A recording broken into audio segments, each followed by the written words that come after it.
کیا باتیں حضرت تھانوی رحمۃ اللہ علیہ کی. فرمایا بھائی لوگ وسوسوں پہ پریشان ہوتے ہیں اور اس کو خیال کرتے ہیں کہ وسوسے آ رہے ہیں اور پریشان بھی ہو رہے ہیں. یہ خیال کیوں نہیں کرتے؟ یہ خیال ہے، یہ خیال ہے، تو خیال پہ کیا پریشان ہے؟ خیال پہ خوش تو نہیں ہوتے ہم لوگ. خیال آ جائے کہ ہمارے اکاؤنٹ میں 10 کروڑ روپے آ گئے، خوش ہوتے ہیں. پھر پریشان کیوں؟ خیال آ رہا ہے 10 کروڑ چلے گئے، تو ناخوش ہونے کی کوئی بات تو نہیں ہے نا بھائی. خیال آ گیا کہ 10 کروڑ روپے آ گئے، آپ خوش بھی نہیں ہوتے، توجہ ہی نہیں کرتے ہو بھائی. یہ ایسی بیکار کی باتیں. زیادہ سے زیادہ آپ نے چیک کر لیا اکاؤنٹ میں، دیکھا تو کچھ بھی نہیں ہو، پکڑ 0 صفر. لاک ڈاؤن چل رہا ہے، مائنس میں جا رہے ہیں. اب خیال آ رہا ہے کہ 10 کروڑ آپ کے اکاؤنٹ سے نکل گیا، آپ کہیں تھے ہی نہیں، ویسے ہی میں صفر تھا. 10 کروڑ نکلنے سے نہ میں کچھ تھا، نہ میں کچھ ہوں، نہ ہی میں کچھ ہوں گا. اب شیطان وسوسے ڈال رہا ہے تو بڑا فاسق ہے، فاجر ہے. بالکل صحیح بات ہے بھائی، ہاں صحیح بات ہے، فاسق فاجر ہے. باقی کہ بے ایمان ہے تو ایمان ہی نہیں ہے، توجہ ہی نہ کریں. یہ عدم التفات خیال ہے بس.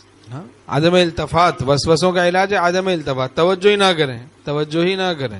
حکیم الامت تھانوی رحمۃ اللہ نے قسم کھا کے فرمایا، اللہ کی قسم وسوسوں کا علاج عدم التفات ہے، توجہ ہی نہ کرو. کیسی وسوسے ہوں؟ شادی کے وسوسے آ رہے ہیں کسی کو، ٹھیک ہے وہ کوشش کر لی، ٹھیک ہے، لیکن اب نہیں ہو رہی تو کیا کرے؟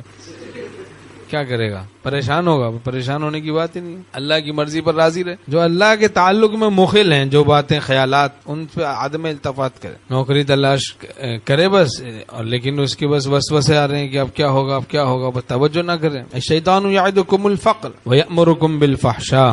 شیطان تم کو فقر سے ڈراتا ہے، فقر سے. وَيَأْمُرُكُمْ بِالْفَحْشَاءِ، بے حیائی کی دعوت دیتا. آدمی اگر عقل سے سوچے کہ مجھے کیسے رزق ملے گا، سمجھ میں نہیں آ سکتا. آج کیسے ملا رزق، 10 سال پہلے اگر سوچتے رہتے ہم کل تک آج تک، تو دماغ تو خراب ہو جاتا. وقت پہ خدا کی مشیت سے مل جاتا ہے، وقت پہ خدا کی مشیت سے مل جاتا. شیطان تو مومن کو محزون و مغموم رکھنا چاہتا ہے. ہمارے شیخ رحمۃ اللہ فرماتے تھے شیطان چاہتا ہے مومن کو محزون رکھے، غمگین رکھے، مغموم رکھے، حزن میں مبتلا رہے. شیطان خوش ہوتا ہے. دشمن آپ کو غمگین دیکھ کے خوش ہوتا ہے نا. اماں ابا خوش ہوتے ہیں، میرا بچہ بڑا خوش ہے، ابا خوش ہوتے ہیں. ایسے ہی بندہ خوش ہو تو ربا خوش ہوتا ہے، ناخوش ہو بندہ تو شیطان خوش ہوتا ہے. ناخوش ہے، پریشان ہے، وہ خوش ہوگا. تو مختلف چالوں سے مومن کو محزون و مغموم رکھنا چاہتا ہے. یہ شیطان چاہتا ہے مومن محزون رہے، غمگین رہے، پریشان رہے. پتہ ہے فارغ ہوگا تو کچھ دین کا کام کرے گا، دوسروں کو بھی ولی اللہ بنائے گا. تو کچھ پریشان ہی رہے،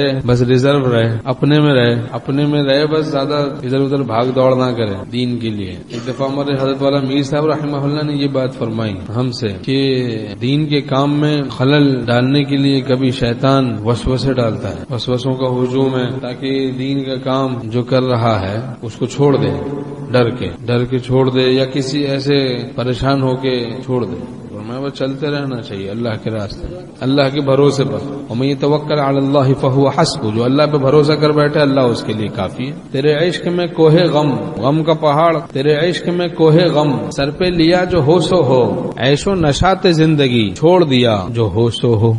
حضرت حکیم الامت مولانا شبیر صاحب تھانوی رحمۃ اللہ فرماتے ہیں مسمرزم بھی ایک خیالی طاقت کا نام ہے، بس ایک خیالی قوت ہے اور کچھ نہیں.